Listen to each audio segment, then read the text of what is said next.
Ni amarira n'agahinda aha ngaha muri aka karere nk'uko ngiye kugenda mbikugezaho ngira ngo nawe uri kugenda ubyiyumvira ko bamwe kwifata byabananiye bakarira bagahogora, gusa nawe uteze amatwi ibi ngibi nuza kubyumva uraza kuzenga amarira mu maso kuko birababaje cyane. Aha ngaha nakubwira ko ari mu ntara y'Iburengerazuba, ni mu karere ka Karongi. Ni umugore witwa Mujawingoma Chantal n'umugabo we witwa Bakundukize Emmanuel. Aba ngaba rero ibyaje kuba ni uko uyu Bakundukize Emmanuel yagize gutya agafata icyuma akagisogota uyu nguyu Mujawingoma Chantal w'imyaka 31 y'amavuko. Byagenze ute?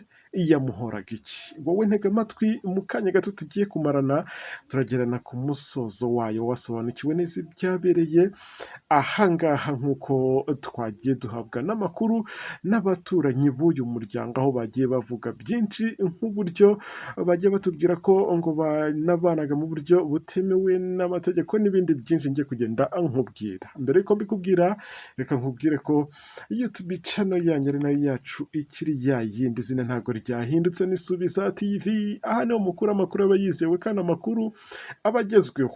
N'ikimenyimenyi iyi nkuru ndi kukugezaho ushobora kuyisoma kuri iki kinyamakuru cyandikira aha ngaha mu Rwanda cyitwa Imvaho Nshya. Ibyo mbikubwira mu rwego rwo kugira ngo nawe ubwawe urusheho kwizera ko ibyo nakugejejeho byizewe 100%. Ubwo na babandi rero bakigira aha ngaha aribwo bwa mbere, reka tubasabe gukora kuri iryo jambo ryanditseho subscribe cyangwa sabone bitewe n'uko babyita, ubundi bibuke bafungure kuri kariya kantu k'inzogera. Niyo nkunga ya mbere muraba muduteye. Kubana natwe rero ni umugisha ukomeye, mujye musiga n'ibitekerezo byanyu muri comment. Tudatinze reka mpite nkubwira iyi nkuru yashenguye imitima ya benshi igahahamura abatari bake kuko birababaje cyane. Aha rero mu karere ka Karongi mu ntara y'Uburengera bwaryo, amakuru y'uko uyu mugabo witwa Bakundukize Emmanuel w'imyaka 25 y'amavuko niwe wagize gutya atera icyuma uyu wahoze ngo ari umugore we witwa Mujawingoma Chantal w'imyaka 31 y'amavuko, akaba yahise ahasiga ubuzima rero nyuma y'uko uyu mugabo amuteye icyuma mu ijosi, nawe abonye ko abirangije yaje guhita yitera icyuma mu ijosi. Ibi byabereye muri aka karere ka Karongi muri uyu murenge wa Murundi, aha ni mu kagari ka Nyamushishi muri uyu mudugudu wa Gitwa, nk'uko byose biba byagiye bitangazwa n'abaturage. Uyu mugabo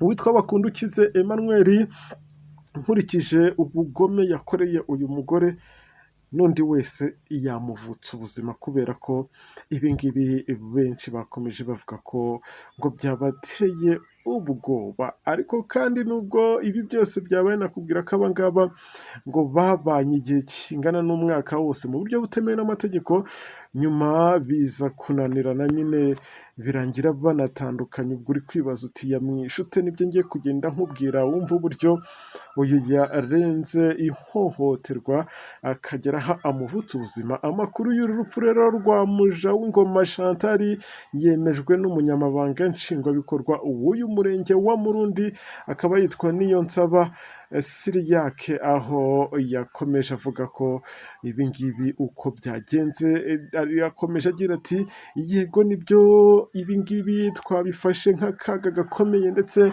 ni urupfu rwatubabaje natwe ubwacu. Ibi ngibi byose twabimenye mu masaha y'ejo nimugoroba, aha abo ngabo ngo bahoze babana mu buryo butemewe n'amategeko, gusa bakaba barahoraga barwana umunsi ku wundi. Rero ngo nibwo baje guhitamo gutandukana.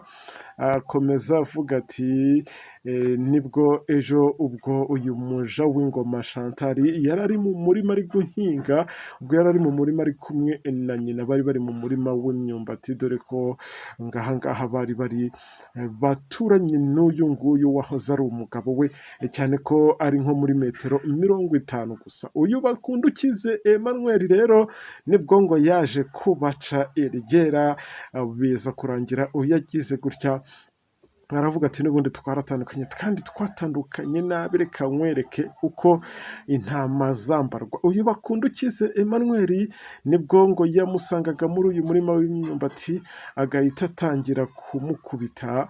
Muri uko kurwana rero nibwo bamanutse hepfo gatoya, bageze aho ngaho hepfo y'iyo myumbati bari barimo bahinga muri uwo murima, nibwo yaje guhita amujya hejuru amukata ingoto, ahita hasiga ubuzima. Yo disi, umugore yapfuye nabi. Chantal, Imana imutuza heza, umuryango ukomeze kwihangana kandi unakomere. Gusa kandi nakubwira ko uyu mugabo akimara kubona ko akoze amarorerwa avuga ati n'ubundi ndafunzwe ntaho nsigaye, nawe yahise yigira inama y'ubugoryi yitera cya cyuma. Gusa bamutabaye atarashiramo umwuka. Uyu munyamabanga nshingwabikorwa w'uyu murenge wa Murundi yakomeje agira ati ejo ubwo uyu muja w'ingoma Chantal yari ari mu murima ari kumwe na nyina, nibwo biriya byose byahise bigenda.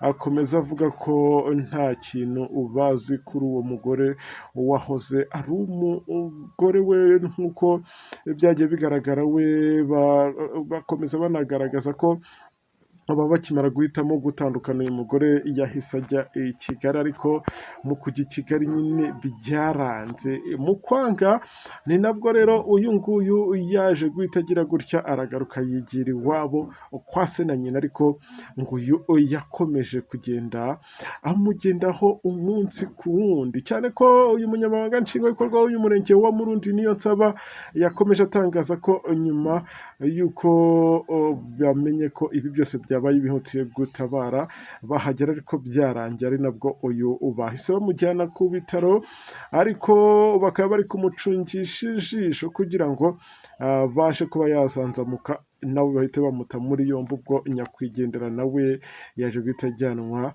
mu bitaro, mu buruhukiro bw'ibitaro, ndetse babanza no kumusuzuma mbere yo kumushyingura kugira ngo bemeze neza ko yishwe atewe icyuma. Iperereza ahangaha rikaba ryatangiye gukorwa mu rwego rwo kugira ngo habe hamenyekana n'ibindi bishobora kuba byihishe inyuma y'uru rupfu rw'uyu Chantal wishwe n'uwahoze ari umugabo we. Ubwo birumvikana abari basanzwe bafitanye amakimbirane maremare nk'uko bamwe mu baturage bagiye banabyemeza, ariko bakomeza kuvuga ko uyu mugabo akwiye kuzahanirwa mu ruhame, kuko ngo ibyo yakoze biteye ubwoba cyane. Ngaho nguko ibyabereye aha mu karere ka Karongi mu ntara y'Iburengera bwaryo muri uyu murenge wa Murundi.